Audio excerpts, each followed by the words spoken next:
It's 2015. People are going nuts because the first Star Wars movie in over 10 years is getting released. And for many adults over the age of 40, it's the first Star Wars movie in over 30 years. After what was considered a disaster at the time, the prequels was ignored in the eyes of this age group for being extremely disappointing. Meanwhile, here I am, a massive fan of both the prequels and original trilogy. Star Wars is something I cherish so much throughout my childhood, and was ecstatic they were coming out with Episode 7. For years, my friends and I speculated about a continuation of the Star Wars saga, but as time went on, the less I believed it would happen. However, my initial beliefs changed forever the moment The Force Awakens was announced. But now, 8 years later following The Force Awakens release, after seeing the film in theaters and multiple times more, nothing for me has changed. It's still the same bad movie as it was before, only this time, way more people are riding that boat. I remember how mad I would get watching different people review The Force Awakens on YouTube back then, praising the cast, storytelling, writing, scene execution, and use of practical effects. Little did many know how much their opinion would change after the release of the next 2 installments in this trilogy. And what I find hilarious is how a majority of people who hated the prequels and loved The Force Awakens are now the same people saying they were too harsh on George Lucas's second Star Wars trilogy 8 years ago. But guess what?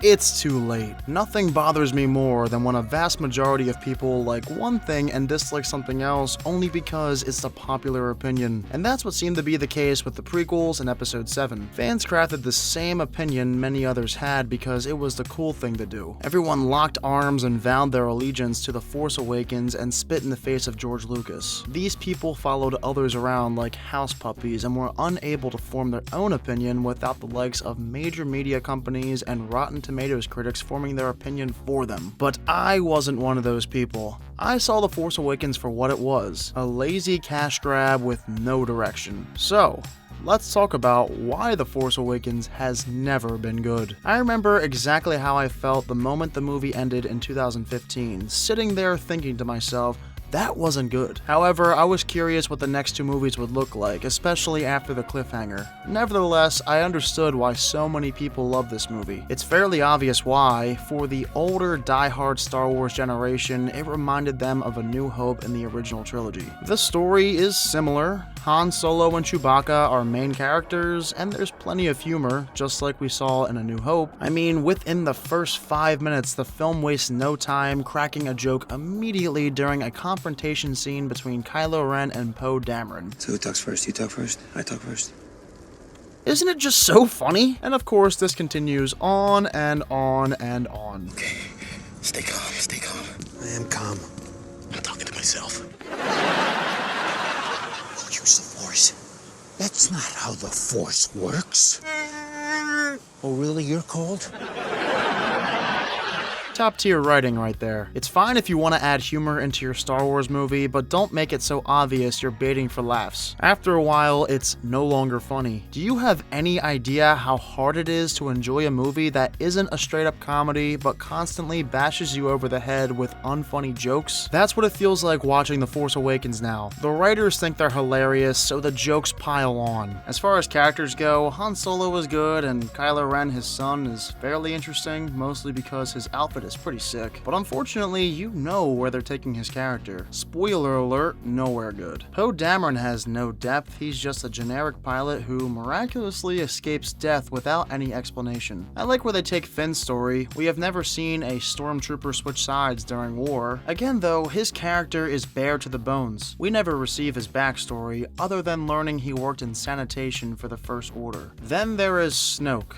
Oh, Snoke. He's just this trilogy's version of Palpatine, wink wink, who I'm sure they originally planned on making the new Palpatine for the entire trilogy, but Rian Johnson destroyed those plans, which was probably for the best, allowing room for Kylo to be the ultimate bad guy, but we all know how they ruined that opportunity. And then there's Rey, my least favorite character of this movie and trilogy. She's excellent at everything. You just name it and she can do it. Need her to fly? Boom. Boom. Need her to use the Force? Boom. Need an expert at lightsaber dueling? Raise your girl. Though it's fairly obvious there's only one reason she exists in this movie in the first place, and it's because she's a woman. Kathleen Kennedy wanted a powerful female lead, and so Rey's entire character was created based on girl power and no substance. You'd think they'd at least try with this one and not make it so obvious they only picked her because she's female. But no, all they want to do is tell you how awesome Rey is because she's a girl and that's all we get from her. Rey, Finn, Poe, the whole squad was never good in this movie. Don't say episodes 8 and 9 are what ruined their characters. They had nothing good to offer to begin with. The three of them are just Disney robots. That's it. They're not real characters. Story-wise, well,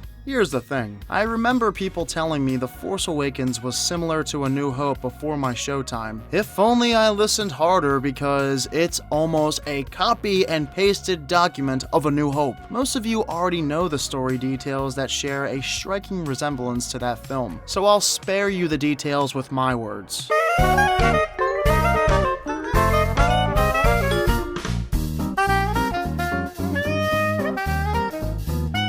By making The Force Awakens A New Hope's fraternal twin, it became very clear what they had planned for the next two movies, and lo and behold, I was right. So much of what made The Force Awakens a movie people loved is exactly what made The Force Awakens a movie I hated. To think people were calling this the third best Star Wars movie is outrageous. In what world is The Force Awakens better than Return of the Jedi or Revenge of the Sith? You can argue The Force Awakens is a better cinematic experience, but for Star Wars, it doesn't work as part of this universe. They made so many mistakes, and they thought it'd be a great idea to completely ignore the existence of the prequels because that's what people wanted apparently. How can you call yourself a Star Wars movie without mentioning a single thing from the prequels? No planets from the prequels are mentioned, no characters, and the music is entirely absent. Wait a minute, the planets too, yeah, they're extremely boring. It's like, wow, you have a sand planet, a generic grass planet, and a Death Star replica. So courageous and creative, it takes a certain amount of guts to make planets like that. I could go on and on too, talking about the amount of coincidences present, and how the First Order is one of the laziest ideas in Star Wars history. I mean, imagine the Empire is dead, then all of a sudden in this film that takes place 30 years after Return of the Jedi, a government system that's identical to the Empire shows up, and yet, once again, following the pattern in The Force Awakens, there's no explanation as to how they were created and how they got so powerful. So yeah, let's just move on. This is how I feel about The Force Awakens, and that's exactly how I've always felt. For fans of Star Wars, I am eager to hear your honest opinions on The Force Awakens 8 years later. Have you always loved the movie? Are you somebody who loved it but now hates it? Or are you somebody who's disliked it since 2015 like me? Let me know all of your thoughts in the comments. To this day, if you love it or hate it, I think we all can agree The Force Awakens changed our perception on Star Wars forever. Whether that's a good or bad thing is up to you. For me, I'll always cherish episodes 1 through 6, and in my mind, the sequel trilogy is entirely non-canon. I hope Disney ignores The Force Awakens and this trilogy as long as they own the rights to Star Wars from here on out. But that's wishful thinking considering a Rey movie is now in development. Ugh, what are you doing? Well,